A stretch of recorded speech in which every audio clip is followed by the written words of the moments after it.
everyone, and welcome to another video with the train set here. So right now we're in the middle of a conversion. We just vacuumed up all the snow and we're getting up the trees right now. I'm gonna put the station, get rid of that one, put that one back, get all the trees out, presents out. Everything else should be good how it is. So as the title of the video says, we got a new engine and some new cars. So let me introduce you to, well actually first, you look around, you may notice something different. Two things really. A, there's some cars on the track, and B, there's a whole little section right there.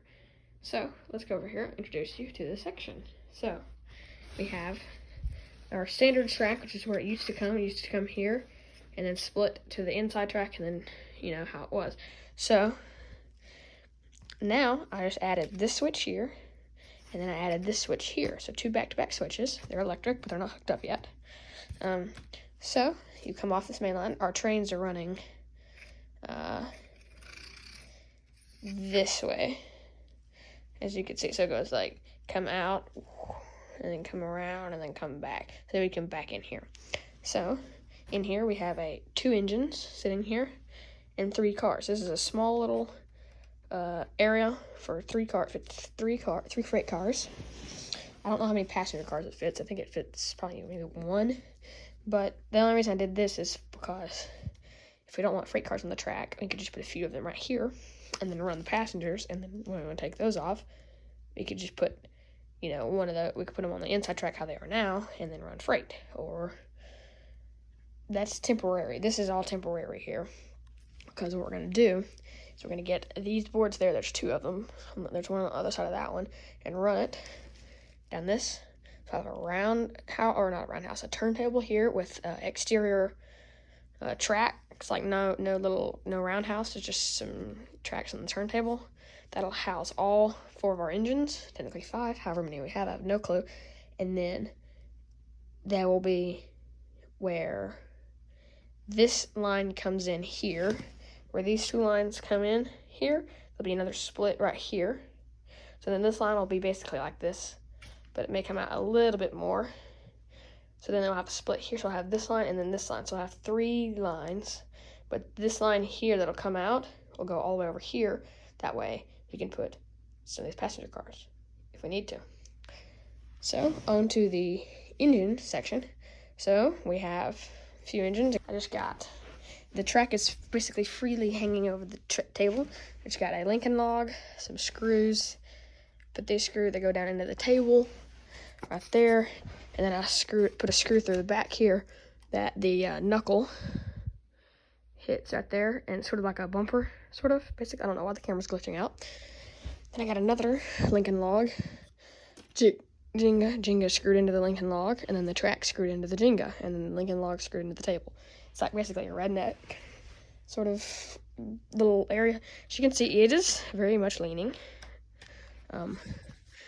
It's leaning a little bit, but you know, it's still leaning. So now on to the newest member of the train family here, of the engine family and car family. So we have our second Union Pacific steam locomotive. It is a 232, number 1836 Union Pacific. Like I said, 232 with tender. Sadly, it does have a different coupler. It has this like bump coupler instead of the knuckle coupler. This is an older coupler in my opinion. That's what my dad's trains were. Then we have this. And I can't put one of these knuckles on that because the screw that holds this in is too small for that big knuckle there. However, this thing actually can pull these knuckles. I kind of figured out a way to bootleg it, and it works really well. So this line here is dead. Where these 2 trains are is dead. There's no power going to it. This little crack right there, that is where the power stops. There is an insulator on the other side, on this rail here, this one here, that keeps the electricity from flowing through, or completes the circuit, and cuts the circuit off. So then these 2 engines, if I have a train running on this, these 2 will not move. This lane supports 2 engines. to these size engines. Now the bigger 806 Union Pacific engine, it probably won't be able to fit. You may be able to fit it on here, and then maybe have this BNSF on here, the 3001, maybe, but maybe not. Who knows? So back to our little tour here of the 1836. So this is a, like I said, 232. It smokes, it has a working light. It smokes really well. It's actually pretty fast for its size. It's basically the little engine that could. And I've been keeping it up here in the front because I've actually been using it quite a bit. And it came with these cars. Actually, I scratched that. These cars were in each individual boxes. And then the engine came on its own. So here we have 4 Chesapeake and Ohio rail passenger cars. So we have some mail. So it has the United States Mail Railway Service Post Office. Well, you know what I mean. So up here, and then baggage back here. We have a standard diner car there, and then we have back here a duplex sleeper here, so 2 stories, and then we have a observation car.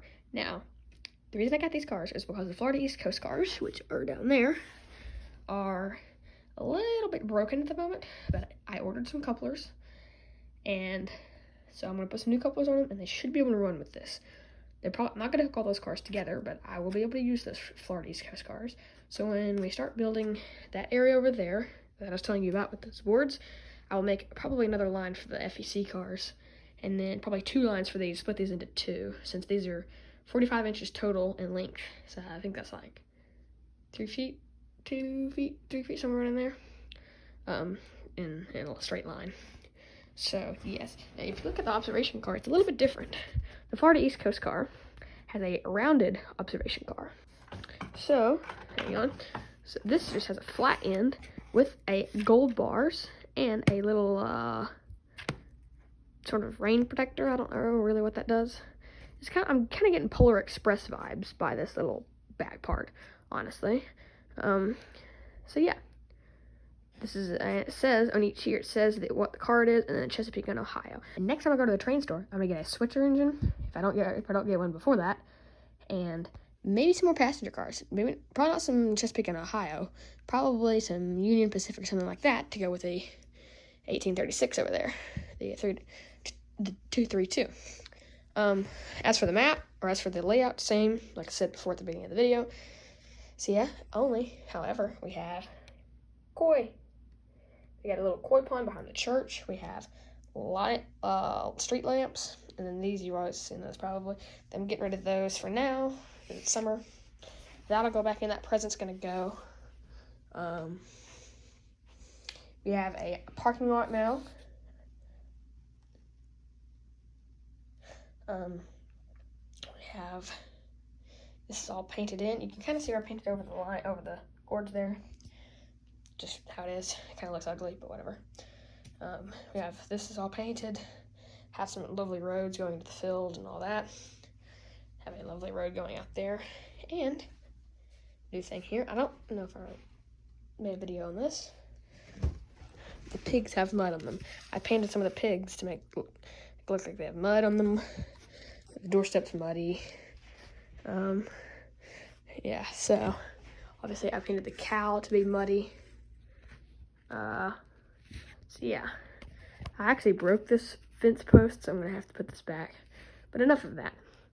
Let's see the 1836 roll. However, before that, I will show you guys what I was talking about with those boxes. The Chesapeake and Ohio boxes. How they were. Alright guys, so this is on my grandfather's train. It's O scale from when he was a kid. 3 rails, old school. So this is what the engine was in. Let's see. It may not show the switcher that I want. No, this is the kind of switcher that I want, that I'm going for. Kind of like that.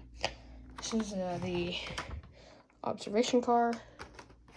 This was the duplex sleeper.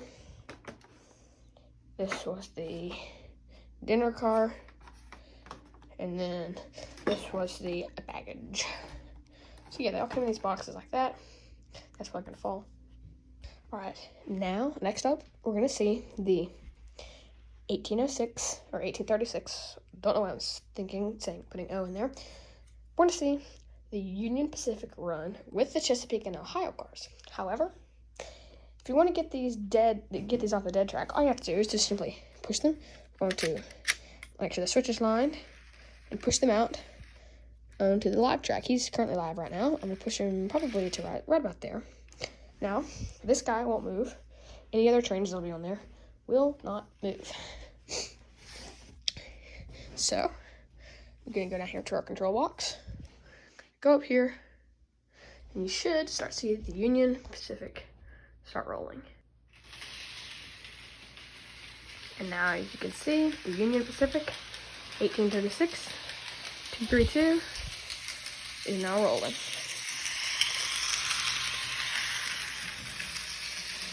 Alright, max speed.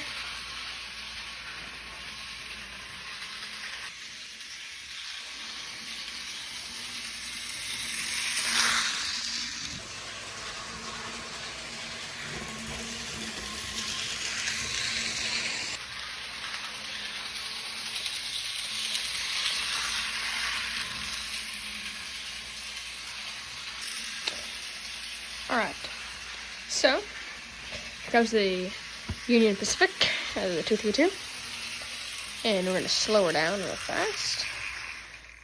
And that way you can get a close look, and she's spoken already. Lovely, lovely. So now we're going to go and hook up to the Chesapeake and Ohio cars.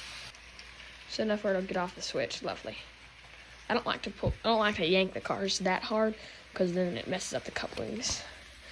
So now the Union Pacific 232, and we're going.